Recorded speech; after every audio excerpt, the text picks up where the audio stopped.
Welcome to Casual Clickson's Clicks Tactics, where we're going to take a look at the new Powers and Abilities card. Being a veteran of the game, changes like this are a dime a dozen, unfortunately. It's not the first iteration that the Powers and Abilities card has gone under, and I'm sure it won't be the last. So anyways, without further ado, we have Wonder Woman 80th Anniversary Powers and Abilities card as seen on the WizKids website. I'll make sure you all have a link below. That way you're able to see what I'm seeing. We're going to cover this by category here, starting with the speed powers, just kind of comparing and contrasting the old power to the new power. Starting with a flurry. Close, make up to 2 close attacks. Same wording. Let's go to the next one. Leap climb. Old wording. Elevation does not affect adjacency when choosing targets for a close attack. Move. Improved targeting ignores elevated, hindering, outdoors, blocking, and can move without becoming adjacent to opposing characters. And has breakaway +2 and move up to your speed value. Now, leap climb is much more succinct. Just giving the character improved movement, ignores elevated terrain, outdoor blocking, and can move through characters adjacent to or occupied by opposing characters without stopping. It still needs to break away, but it can move through those squares without having to stop. Leap climb here is one of those powers that I think got better because of the fact that it just makes leap climb compatible with any movement power that you have already. So if you have charge, running shot, those powers, or sidestep, those powers completely benefit off of you having leap climb, and you're able to use them in tandem. So I think leap climb came out a slight winner here. Moving on to the next one, phasing teleports. The old wording is ignores move, improved movement, ignores elevated terrain, hindering terrain, blocking terrain, and characters, and move up to your speed value. It's much more succinct now because now, of course, every character ignores hindering terrain on movement, so they're saving on space there as well. Earthbound neutralize. The old wording is the character can't use improved movement or targeting abilities or willpower. Notice that they took out the willpower part for Earthbound neutralized here, meaning that even though it's a power you don't really want to see on your dial, it did at least get better for those that have it. Next power, charge. Old wording, can't be knocked back. Very important. Power, half speed. Move, then close at no cost. Also, another important change. Here in charge, why are those two important? Well, the first part, of course, can't be knocked back is no longer in the new wording. I guess they're trying to make the game a little more fluid by having characters bounce around more often than not. I, for one, can't wait to see what shenanigans happen because of that, because I'm so used to certain characters never being able to get knocked back thanks to the charge or combat reflexes or other similar powers to it.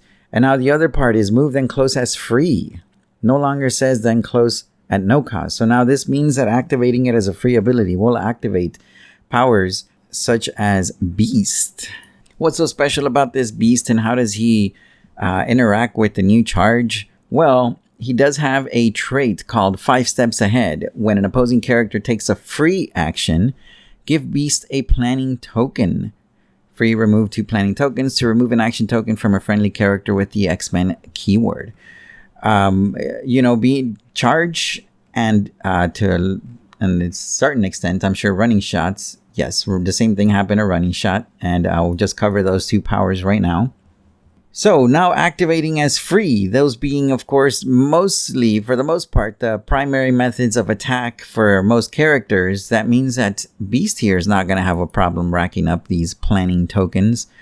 Maybe even potentially being able to remove 1 token each turn because of that change. Who's to see what the future holds in store for Beast. And if you want to go further back, recommend maybe playing around with a character called White Witch from the Legion of Superheroes, Superman and the Legion of Superheroes set. She has this ability here. During your turn, choose 1, give White Witch a power action, and each opposing character's combat values can't be modified until your next turn, or Give White Witch a free action, and each opposing character can't be given more than one free action until your next turn. So you see how certain powers, traits, abilities, whatever, interact with it becoming free, and how they can be crippling because of being able to not use Outwit, Probability Control, Perplex. Well, maybe not Probability Control, but Perplex. All those other free actions that you would normally use after with that character wouldn't be able to do that. Or in the case of Beast, you're just helping your opponent more. Things to think about. Mind Control did get a buff here. The old wording is minimum range value 4. As you can see, that's been increased to minimum range 6. Old wording says make a close range attack. This one says the same. Next, old wording says instead of normal damage, a hit character has speed and becomes friendly to your force and may in either order move and or make an attack. Then it reverts forces. So the difference in wording here is that this one says each hit character, whereas the old wording said a hit character. You were to just assume, of course, that a hit character is anyone that got hit. This one, I guess they're a little more clear in their wording to make sure that there is no confusion. And the other part is they added this a one at a time. And I'm glad WizKids made this change to help new players understand the confusing yet fun power that is mind control. Moving on to the next one, plasticity. This character breaks away on any result except a 1. So he still breaks away from a 2 to a 6. Adjacent opposing characters that can't use phasing, teleport, plasticity, leap, climb, or hypersonic speed only break away on a 6. Which means that hypersonic speed is also limited to breaking away on a 4, 5, 6. So is leap, climb, other plasticity. Phasing teleport, unless a phasing teleport, nope, it ignores characters for movement purposes. Going to Force Blast, the old wording, knockback, power, so far similar. This one says roll a d6. This one says minimum range 6. Okay. So the old power was a target adjacent opposing character is knockback equal to the result. So they had to be adjacent. You rolled a d6, that's how many squares they got knocked back. This one says knock back an opposing character within range and line of fire, 3 squares away from this character. So even if they have 0 range Force Blast, they'll still be able to blast away from 6 squares away. Let's see if there's any characters with Force Blast that stand to benefit from this. Here we go, a character like Tongue. If you would ever want to use him, he has 0 range with Force Blast. Under the new rules, he'd be able to Force Blast something 6 squares away, as would Spot. Check that out. Mr. Fantastic's range on those clicks that he does have Force Blast, not just limited to his giant reach, but also, of course, within those 6 squares. So there's, I'm not saying it's the best improvement, but it is an improvement nonetheless. However, keep in mind that charge and combat reflexes, and I know we'll get to that in a separate episode, but they no longer prevent knockback. They no longer says can't be knocked back. So Force Blast may have gotten a bump in power here, so definitely improved. Sidestep, that's the same. Let's go to the next one. Hypersonic speed, one that a lot of people are probably mad about. Then unfortunately, you no longer see the breakaway +2 or any bonuses to break away. You may still move while you're moving through the squares that are adjacent to opposing characters.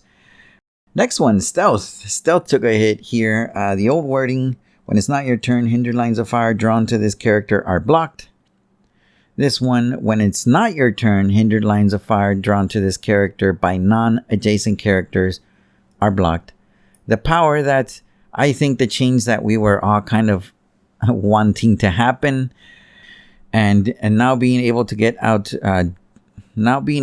targeted by adjacent characters, even though you have stealth, is a huge loss to stealth, unfortunately. I can see why, definitely. Stealth is one of those powers that if you're just not prepared for, you're not going to have a very fun time, as WizKids has made it known. So this is definitely one that I'm going to be looking out for and seeing just how heavily stealth teams were impacted. Well, that was a breakdown for the speed section here in the powers and abilities card.